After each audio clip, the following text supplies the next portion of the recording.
Mel Fajardo. They're there working well. Oh my God! Incredible shape. It's all over. It's all over.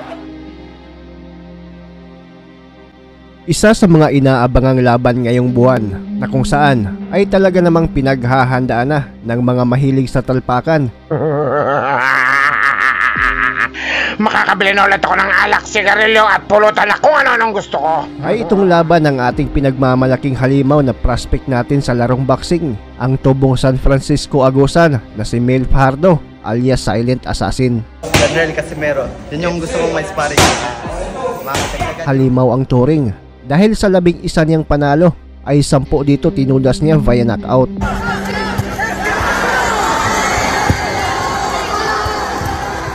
May record itong 11 wins, only 1 loss, 10 via knockout at may 2 tabla. 24 pa lang ang edad at kasalukuyang hawak niya ang titulong OPBF Light Flyweight title.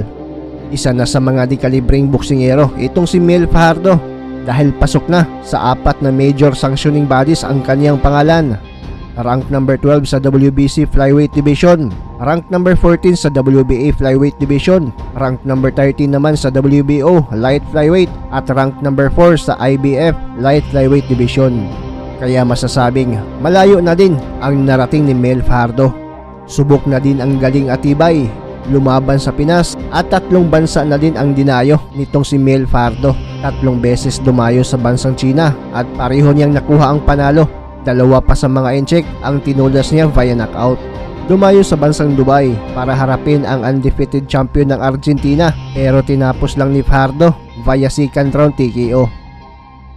At dumayo na din siya sa bansang Thailand at doon niya nakuha ang world breaking record na 10 seconds first round knockout. Pero bago mapalaban sa inaasam-asam na world title ay may mahirap pa siyang pagsubok na pagdadaanan dahil makakalaban niya sa susunod na linggo ang malakas at matibay ding boksingero na nagmula pa sa bansang Thailand, ang knockout artist na si Tanungsak Simsri na may pambihirang record na 32 wins, only 1 defeat, 30 via knockout. Ilang Pinoy na din ang tinudas at pinabagsak nitong Thai boxer, kaya talagang di basta-basta ang kakaharaping laban ni Mel Fajardo. Gagawin ang laban sa Japan para ito sa pagdipinsa ni Fajardo sa kanyang OPBF title. Ito din ang unang laban ni Mel Fajardo sa Japan at pang-4 na bansa na niya itong dinayo. Habang pang-5 laban naman ito ng Thai boxer sa Japan, kaya sanay na itong lumaban sa lugar ng mga Hapon. Parehong knockout artist, parehong matibay, parehong magaling at malakas. Kaya marami ang umaasa na isang matinding bakbakan ang masasaksihan. At paniguradong may babagsak sa dalawa sa ibabaw ng lona. Sino kaya sa kanila? Kaya bago ang laban ay sabay muna nating balikan ang 3 bansa na dinayo ni Mel Fajardo na kung saan gumawa siya ng ingay at talagang naghalimaw sa laban. 5 boksingero ang tinalo niya at 4 pa dito ay tinudas ni Mel Fajardo via TKO.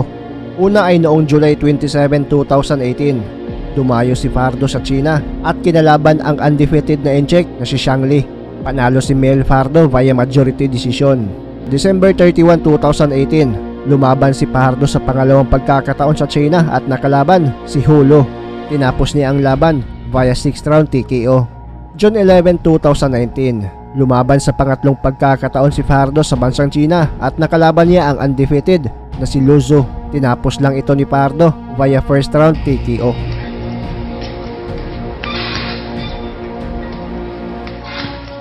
Right hook muna. Right hook muna.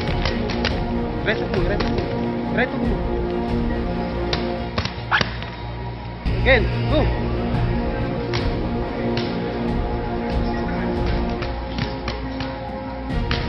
Diretso sa ulo.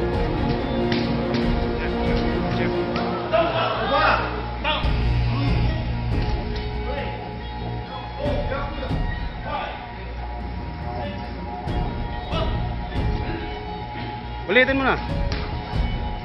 Ulo.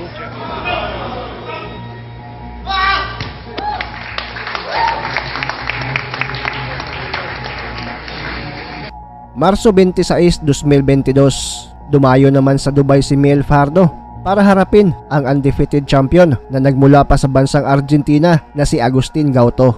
Pero di pa din nagtagal ang laban. Halos kaliwang kamay lang ang ginamit ni Fajardo sa bakbakan. Tinapos ang undefeated na si Agustin Gauto via second round TKO. Ismael Fajardo. Agustin El Levion Gauto. The gloves and good luck.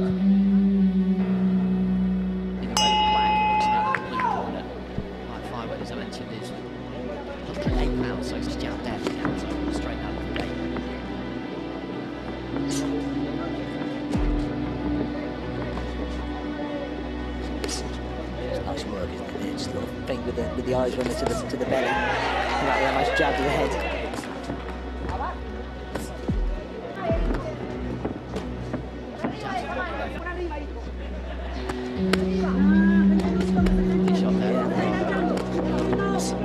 Don't look at left hook there, did as well with the second attack. You might feel he's hurt him with all of those body shots because he's really getting on him here for hard. Back up to the head, but he's letting his hands go, putting his punches together well. Yes, particularly the second one for me. He's just gone into a shot here to find Shot hard there, left uppercut, left hook. a nod of the head there from Gauto. They both land at the same time. He's having a good opening round here for the Pino fighter. This is already turning into a good fight. Right hand there from Gauto. His hands go good, both shots. Shot. Oh, beautiful left hand there from Fajardo, and that has put him down hard onto his back there, Gauto. There was one just before that. There was a left to the body, straight down. No time left in the round, which is just as well for the Argentinian who stumbles over to the neutral corner.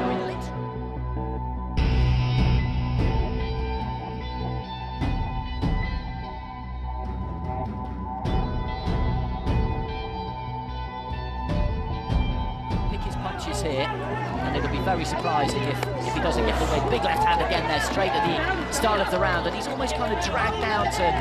She's got to get on top of it. He just needs to stay low for Howard and then come in with that left hook. Oh, good fight back there for Gauto. Oh, good left hook. Gauto hit by a left hand, but he's trading here, which could be a problem. Good upper body movement from him. He shifts another left hand. Big left hand again there. He touches down with the glove. It was a knockdown. The referee didn't give it a second.